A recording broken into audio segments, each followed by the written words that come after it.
Hello, everyone, and welcome to Full Time, where we take you around the world of soccer, locally, regionally, nationally, and internationally. Full Time is presented by the Game Sports Podcast and powered by 91 Network. You're listening to Season 5, Episode 4 of Full Time. I'm your host, Daniel Scarpino, and with me is our co host, Gitano. Before we begin today's show, Full Time is sponsored by Little Caesars Pizza. With their two locations in Sault Ste. Marie, Ontario, you can download an Access to Pizza portal app so you can enjoy a delicious hot and ready pizza from Little Caesars today. A reminder, listeners, that recordings of Full Time occur weekly or bi-weekly, and uploads to all of our platforms for public viewing and listening occur weekly or bi-weekly as well. Folks, we welcome you back to Full Time, where we get to spend some time together talking about the sport that connects us all. G, how are you on this fine evening, my friend? You know what, Scarps? It was a long day at work, but it felt like recording this was like the light at the end of the tunnel. Like every step is just like getting closer and closer and closer. So I'm so glad to be finally sitting here recording with you. How have you been today? I'm glad to hear that, man, and I've been good. It's the first official day back to school for students, so it's great to be back in the classroom and getting that ball rolling again for what will be an awesome 10 months. But I am like you, I am definitely happy to be here today with you recording. And in today's show, it is all about the summer transfer market, how things concluded, and all of the major happenings during this window.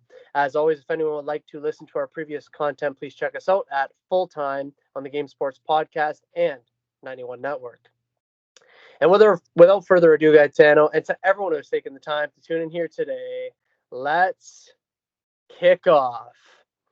The summer transfer market has officially concluded, and we will be highlighting some of the final moves which have taken place in the world of football on or just before deadline day. The following transfer market news comes from The Guardian.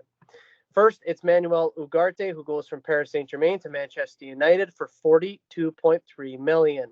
The defensive midfielder who impressed at the Copa America signs a 4-year deal and vows to sacrifice and give everything for the team.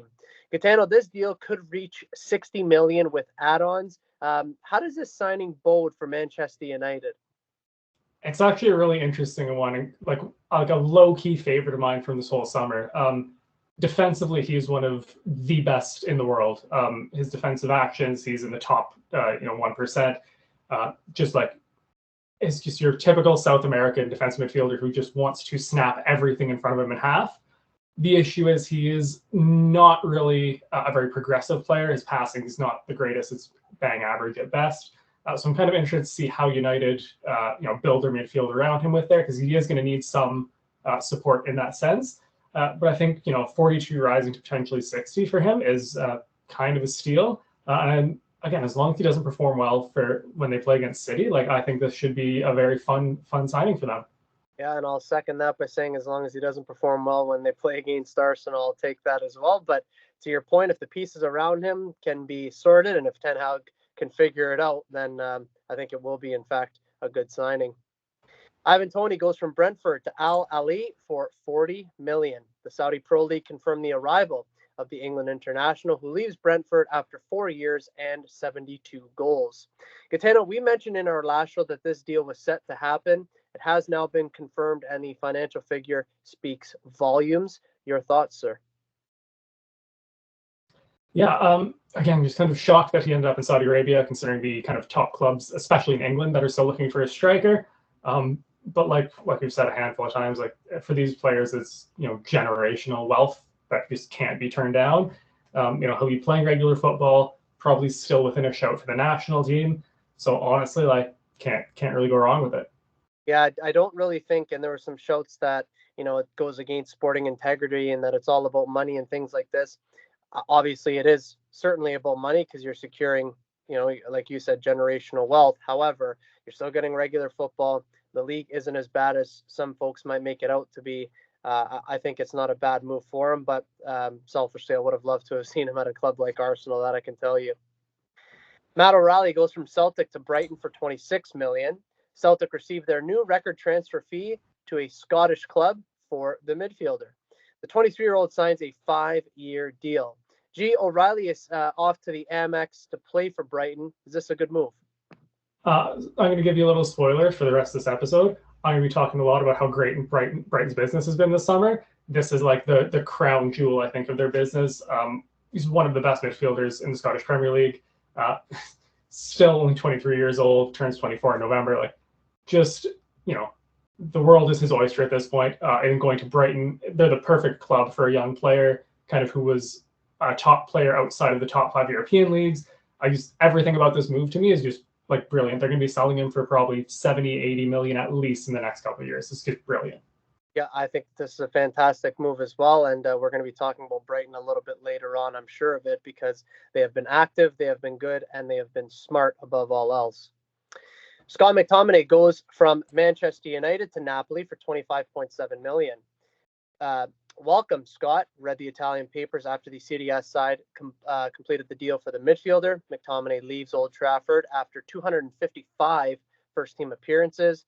It's you have to say that Scott McTominay has been a great servant to the club at Manchester United, and now he takes his next step in his career. If you could break this one down for us. Yeah, I think, and I'm going to include myself in this, he's going to get a lot more credit now that he's not at United, kind of surrounded by pylons, essentially. He's fantastic. As much as I disliked him at United, he was a pain in the ass. He was just an incredible midfielder. Kind of started more as a deep line midfielder and kind of has progressed his way up to almost as an attacking midfielder at points in his United career. I think kind of the world is going to see him on a much bigger stage, and I expect him to kind of step into that and embrace it. I think it's going to be a great signing for Napoli.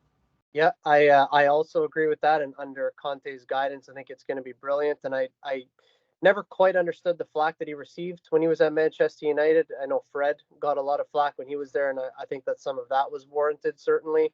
But for McTominay, I didn't really agree with that. And when somebody like Sir Alex Ferguson is rating you, saying that you're a very good player, I think that people should take that on board. Maximilian Bayer goes from Hoffenheim to Borussia Dortmund for 25.7 million. Dortmund's sporting director hails the capture of their top target, whose hard work and commitment make him a perfect fit. Is this actually a perfect fit? I think so. Dortmund lost Nicholas Fulkrug earlier in the window to West Ham. So I think getting kind of a younger player fits a similar profile was kind of a really smart move, because Fulkrug killed it in Dortmund last year. And that's exactly what Max Bayer is. So I expect this to not be an exact 1-for-1, but I think they don't have to change too much, and he doesn't have to change too much for both their games to kind of work together. Yeah, I think you summarized that beautifully. It might not be the quote unquote perfect replacement, but it certainly is a very good one. Deniz Undav goes from Brighton to Stuttgart for 25.7 million. The Seagulls allow the prolific striker to make a permanent return to the club, where he scored 19 goals last season. Your thoughts? Yeah, never really worked for him at Brighton, and I think again that boardroom is just so smart. Wasn't going to work. Sent him out on loan, killed it, make it permanent. There's no point keeping him around and trying to make it work again. Get a good fee for him, move him on. Yeah, smart business indeed, and I also think that they did good business there. David Neres goes from Benfica to Napoli for a fee of 25.6 million. A 3-time Eredivisie winner with Ajax and Primera Liga champion with Benfica in 2023, the 23-year-old now sets his sights on Serie A. For a young player, he's got some accolades to his name. I got to say that. What kind of player does Napoli get here? Yeah, it's really weird, because when he was at Ajax, he was one of the most sought-after wingers in the world, kind of that 2019-2020 group. I think we talked about them. It was last week, the week before, that knocked out Real Madrid and made that push to the Champions League semifinal. He kind of just faltered a little bit. Didn't really, when that group, when the De Jong and De Ligt left, he never really kicked on. He was all right at Benfica. 17 goals and 83 appearances is not terrible. It's also not really fantastic. So I think this is a real opportunity for him to, reignite his career at 27 years old. There's still plenty of time for it. And yeah, I just think there's something about wingers in Napoli that just, if it clicks, it's going to be absolutely brilliant. Yeah, and you said it really well there in terms of reigniting his career. And for me personally, I think that this is the moment that he does so. So I think that Napoli just hit I don't want to say hit the jackpot, but they certainly got a good one on the cards. Ferdi Kadioglu goes from Brighton for 25.4 million. The fullback, who can play on either side or in midfield, was unveiled to the Brighton crowd before their recent Carabao Cup tie with Crawley Town. Gitano, the Turkey international, signs a 4-year deal. Do you like this one? I love it. Was fantastic during the Euros, and I know we'd like talk about the hype of, you don't want to be signed, a player from an international tournament from the hype. But for Fenerbahce for the last 6 years, he's been fantastic. Chipped in with 18 goals in his 200 appearances, but is one of the top players in chances created, shot attempts, and defensive actions. Like, as a fullback, that's kind of exactly what you want from him. And I just think 24 years old, still plenty of room to grow and get better. Just a fantastic signing. Yeah, overall, I think, again, Brighton did some really smart business here. And I like the signing as well. Eddie Nketiah goes from Arsenal to Crystal Palace for 25 million. Original South London material, read the newspaper headlines most recently for this transfer news. Palace confirmed the arrival of the Lewisham-born striker, who signs a 5-year deal and will wear the number 9 shirt for the Eagles. Gee, what's your initial thoughts on this deal? I think it's really good for Crystal Palace. He's a fantastic player, English, has played in the Premier League, has scored in the Premier League, so I think it's really great for them. Not as great for Arsenal, so I'm actually more interested to hear your thoughts on it. If I'm perfectly honest, I think that it was probably time for him to move on. To be honest, I thought about that last season. Arteta actually always fancied him as a player and wanted to keep him in the squad, but he wasn't getting as much game time as he probably would have liked. I think this move makes sense for him. It makes sense for Crystal Palace. So the way I see it, it kind of is what it is. He was going to move on at some point, and regardless of whether or not he was in the plans in some way, shape, or form, it wasn't probably to the extent to which he liked. So I'm okay with this. I think he was a good servant to the club at Arsenal, but probably best that this move happened for more reasons than one. Brian Gruda goes from Mainz to Brighton for a fee of 23.9 million. The direct and creative left-footed player, who often cuts in from the right, made his breakthrough last year in the Bundesliga season. Does this signing improve Brighton again? I think this is probably the least impactful of their major transfers this summer, and not because he's not a good player, but he's still only 20 years old. I don't think it's going to be he's not going to light up the Premier League this year, I don't expect. If he does, fantastic for him. But I expect this will be kind of one that pays off in like 2 or 3 years when he kind of hits 23, 24, and really kind of grows into his game. But he's kind of on a trajectory to be one of the best creative players in the world. So I'm really excited to see this one play out. Yeah, that's it's definitely a good way to put it. And again, Brighton in some ways playing the long game. Fabio Carvalho goes from Liverpool to Brentford for 22.5 million. The mercurial creative player signs a 5-year deal, having found form on loan at Hull last season after falling out of favor at Anfield. Gitano, this deal could reach up to 27.5 million with add-ons, but is he going to do the business on the pitch for Brentford? I kind of hope so. I've always kind of liked him as a player. It just never really worked out at Liverpool. Trying to break into, because he plays a lot of positions. He plays anywhere in the front three and also kind of as a 10 or an 8 in midfield. But when you look at kind of the Liverpool group that he joined, he was never displacing, Salah, Firmino, or Mane. That midfield was pretty solid as well. Like, it was never going to work there. So I'm kind of glad that he's getting a fresh start here. Still only 22 years old, just turned 22 a couple days ago. So much time for him to kind of, I don't even want to say reignite his career. It's not like it has faltered at any point, really. But I think there's a ton of potential for this to work out. I love Thomas Frank's system at Brentford. I think he is a pretty good match for it. So I really hope it does work out for him. I hope so too, and I think, like you said, the potential is certainly there for this to be a good move for him and for Brentford. And as always, we did not cover every single transfer that has taken place this window. Are there any at the deadline or just before the deadline that we left out that caught your eye? So I feel like you're going to talk about one end, so I'll talk about the other end. Jadon Sancho on loan to Chelsea with an obligation to buy. Why? Don't know. I understand him wanting to get out of United and United wanting to get rid of him, fine. But how do you look at the 40-man Chelsea squad and be like, yeah, that's the team I want to join? Yeah, no, exactly. Like, where am I going to fit into this massive puzzle piece that has no end? Yeah, exactly. Yeah. And yeah, for me, the one I certainly wanted to talk about, well, there's two, but one big one, Raheem Sterling to Arsenal. I think he's going to fit in well there. Did some work with Arteta previously when they were both together at your Manchester City, of course. So I think that's going to be really, really good. Arsenal didn't get the striker maybe that we would have wanted this window, but I think to get an attacking presence like Raheem Sterling in, who might not be your out and out number 9, but somebody who can play as an attacking player, I really like the signing. And I wanted to hear your thoughts on this one too. Victor Osimhen finally gets his move. I don't know if it was the club that he wanted to go to. He got his move to Galatasaray, but what a schmoz there! Like that was nuts.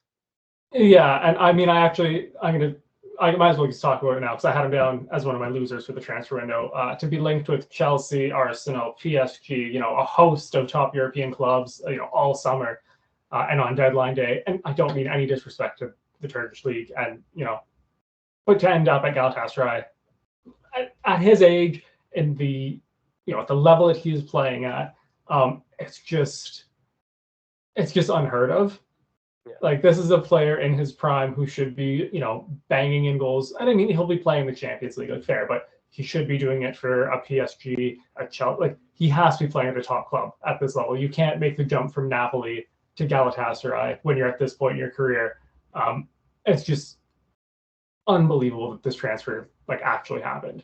Yeah, and it was, what makes it so unbelievable is that after all the hype, after all the headlines, if he's going here, this club want him, this, that, and the other, this is where you end up. And in the fashion that you did, it's just very bizarre. But yeah, hopefully it works out for him. But a very, very, very strange occurrence there, without question. And with having said all of that, the summer transfer window has officially closed. Gitano, let's get our ideas out there regarding this transfer period. Who are the teams, in your opinion, that won the transfer market? So for me, we already talked about, I think, like 3 other transfers just in the last week and a half, 2 weeks alone. But Brighton, just a phenomenal window for them. Again, that board just doesn't seem to miss.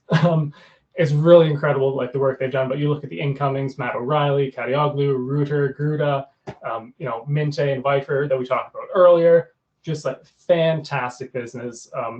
Not spending a ton of money. Highest fee they paid was, mind you, it was 47 million for Jorginho Reuter.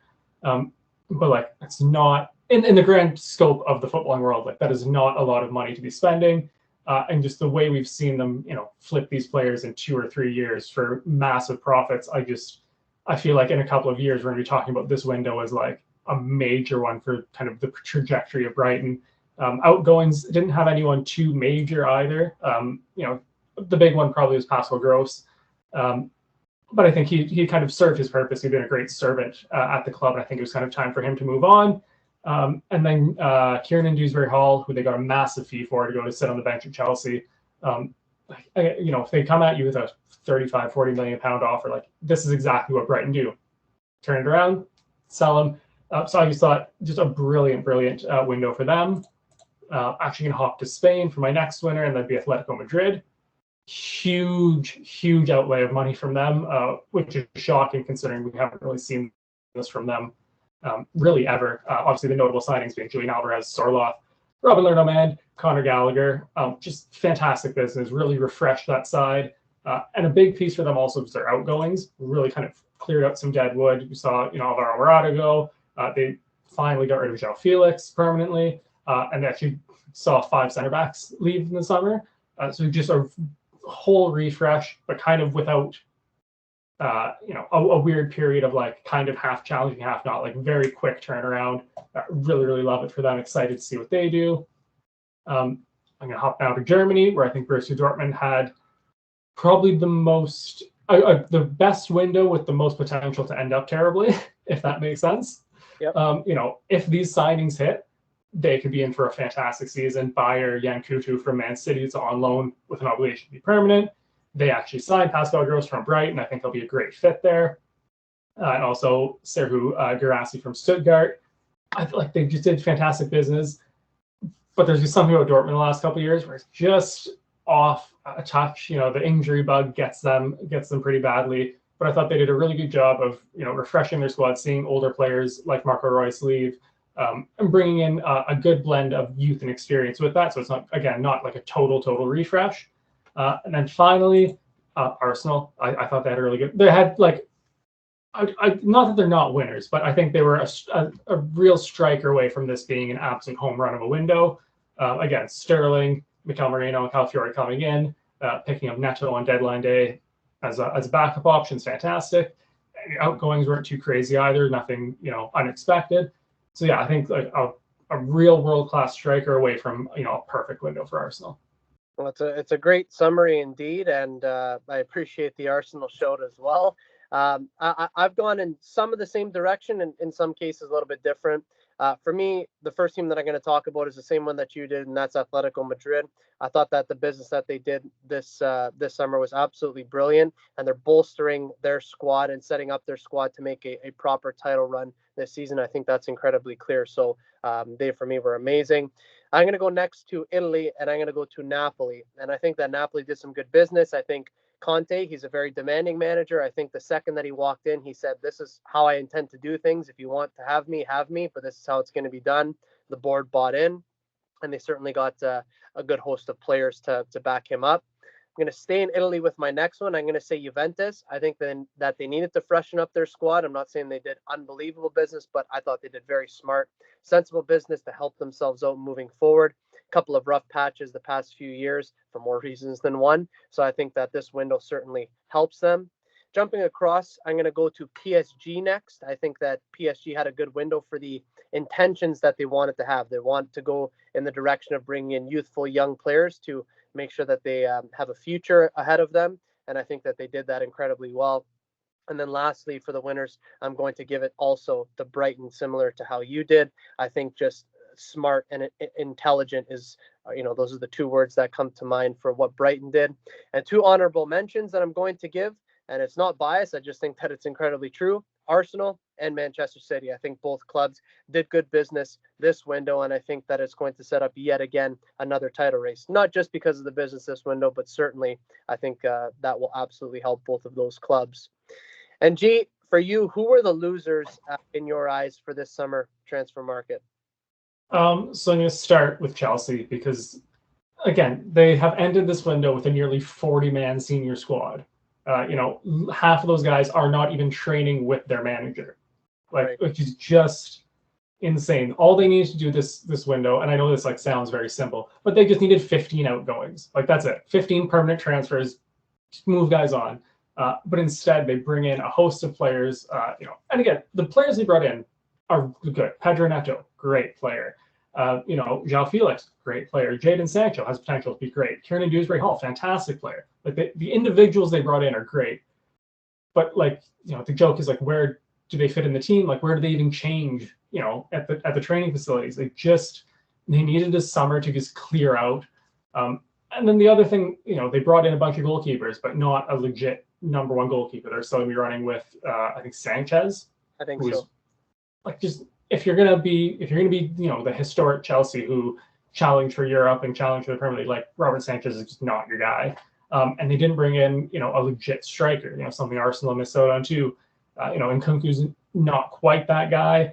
Nicholas Jackson's been kind of very wasteful in his 12 to 18 months at Chelsea. I just think if you're gonna spend money and bring in players, you have to at least bring in the players that make your team better, not just loading up on 8 left wingers for no apparent reason. So they're definitely a loser. Kind of the opposite spectrum from Chelsea bringing in a ton of players is Newcastle. Really didn't do anything this summer. Brought in Lewis Hall from Chelsea. That was kind of their only major acquisition. And again, good player, but they really needed another center back. They pursued Mark Gahey the entire window and didn't end up with him. At some point, especially just the way the negotiations went. At some point, you have to realize we're not paying $80 million for him. We have to look somewhere else. We can't just continue to pester with bids around 60 and 65 and hope that Crystal Palace break down, because they didn't, and now they're left without a legit good center back. Their outgoings weren't too bad either, but I just think the lack of incomings is really going to hamper them this season. And then lastly, I've got Barcelona. just, when you have to sell like 4 or 5 or 6 players to register one player, like just the financials of their transfer window were terrible. And again, Danny Olmo, fantastic player to bring in, and they will love him because he's a La Masia graduate that they let leave and now are paying $55 million to bring back. But I just think, when you have to lose an Ilkay Gundogan, when you have to lose a Sergio Roberto, and you have to lose Oriol Romeu just to facilitate one move, it's just like poor squad building, poor financial management, just poor all around from them. Indeed, without question. And where you just ended is where I'm going to start. I think out note the loser this transfer window for me was Barcelona. Just a disaster pretty much on all fronts, from not being able to register players or having difficulty in doing so to the financial aspect of things. I think it was just a mess. And then I hate to do this because I understand the position that the next clubs that I'm going to say are in, but based on the next 4 clubs that I'm going to mention, how they performed last season, to have very quiet summers this season. Again, I get it because the players, a lot of their top players have left and what have you, but I would have loved to see them really crack on and continue with their success. It doesn't appear that that's happened. And the 4 clubs that I'm referring to are Girona, Bologna, Atalanta, and Stuttgart. All 4 teams, for different reasons, had unbelievable seasons last year. Girona, who did incredibly well in La Liga, that Cinderella story, have Champions League football now. Didn't crack on this window, at least, not with the incomings, a few outgoings, and they got a bit of cash, but nothing really incoming. Bologna got to Champions League as well, did lose their manager and some players and whatnot, but didn't really do any business. Would have loved to see that. Atalanta, with their European success, would have loved to see them crack on to, again, go to that next step. Really didn't happen. And then Stuttgart, again, little bit of business this window, but not enough to crack on for what they did last year in the Bundesliga. And then to your point, the 2 teams that you mentioned, I have them in my honorable mentions. Chelsea, again, I didn't want to put them as an out-and-out loser because they did bring some good players in. But it's like you have, I don't know how you even pick a team. You could be, you could be the god of soccer. I don't know how you still pick that team. There's just so much to choose from. It's just insane. And we always go back to like, where do these players even change at the training facility, right? Like, it's a mess. And then, Newcastle, I have them as well. Very similar to the previous 4 teams that I mentioned with Girona, Bologna, Atalanta, and Stuttgart. Quiet. And for a team like Newcastle, you'd think that they would kick on. They haven't. And I'm going to put them in my honorable mentions as well for the losing side of things. And Gitano, who was the one signing this summer transfer window that was the best bit of news in the world of football? Like I looked through the list of all the transfers, but like the reality is Kylian Mbappe on a free transfer is always going to be the best transfer. There again have been fantastic signings this summer, but just there's no topping, one of the best young forwards on the planet for free. Mind you, they're going to pay him an absolute ton in wages and signing bonuses, but no transfer fee. Perfect. Yeah, it was always going to be Kylian Mbappe, so I'm with you as well. That easily is the top signing, and there's no real discussion to be had there. But there could be a discussion to be had here, potentially. Who for you is the shock signing this transfer window? So I'm going to keep it close to home, run it back with Ilkay Gundogan. He played against City in preseason in, I think it was New York, somewhere in the States for Barcelona. And then like a week later was like signing for us. It kind of, the news broke very late at night here. Anyways, would have been early in the morning in the UK. So it broke like very, very late at night that, Barcelona were trying to get rid of him. We're opening it to offers. I woke up the next morning and it's, like City might be in for him, might not be. And then, the next day it's okay, like City are fully like, we've made the pitch. He's talked with Pep, like he's coming back. So just, not something I would have expected, the week previous when he was literally playing against us. And I think even if you had said at the start of the window, like, you're going to have Ilkay Gundogan back in your squad, like I would have laughed in your face. So just a shock on all the right reasons. Yeah, and I think that's obviously, clearly that was a huge shock this window. I'm also going to keep mine close to, not my home, but your home. And I'm going to say Julian Alvarez, just because I thought that he was a part of Pep's plans tenfold. I thought that he was going to be somebody who that Pep used in a multitude of positions, then he was just going to fit the pieces of the puzzle, especially because how many games that he was playing for Manchester City, albeit not in one position, but he just seemed like it was a player that almost Pep needed. And I know that Pep doesn't need any players because he does what he does, but for me, I was really surprised to see that one. So I'm going to say Julian Alvarez as my shock signing of this transfer window. And with that, we bring yet another transfer market to a close here on Full Time. Gee, it was an absolute pleasure to cover silly season here once again. It's one of my favorite things that we get to do on our show. So well done for the past 2+ months, my friend. Yeah, well done to you as well. It's always fun, like sending the rumors back and forth. And did you see this? And what about that? And again, it's going to be like an international break right now. There'll be a couple weeks this season, and all of a sudden it's like, oh, like everyone's bracing for the January transfer window, and we'll be right back to it. Exactly. And we know in football that a lot of things happen quickly. So, like you said, the January transfer window will be just around the corner. And for the final statistics of it all, during the summer transfer window, there were 1,349 deals completed and a total of 4.7 billion spent across world football. So a big thanks to all of you for tuning into what we have done here with the transfer market news at Full Time, and we can't wait to do it all again in January. This is Daniel Scarpino and Gitano Gallo, and you're listening to Full Time on the Game Sports Podcast and 91 Network. A reminder that Full Time is sponsored by Little Caesars Pizza. You can download and access the Pizza Portal app for any of the 2 locations in Sault Ste. Marie, Ontario. Have a delicious hot and ready pizza from Little Caesars today. Ladies and gentlemen, that is Full Time. As we wrap up today's show, we want to send you all, our wonderful listeners, a big thank you. Your support means the world. G, well done this evening, my friend. Well done to you as well, Scarps. Fantastic episode. Definitely. I'm really glad that we got to cover all the final bits of the window and that we got to cover it for the past few months.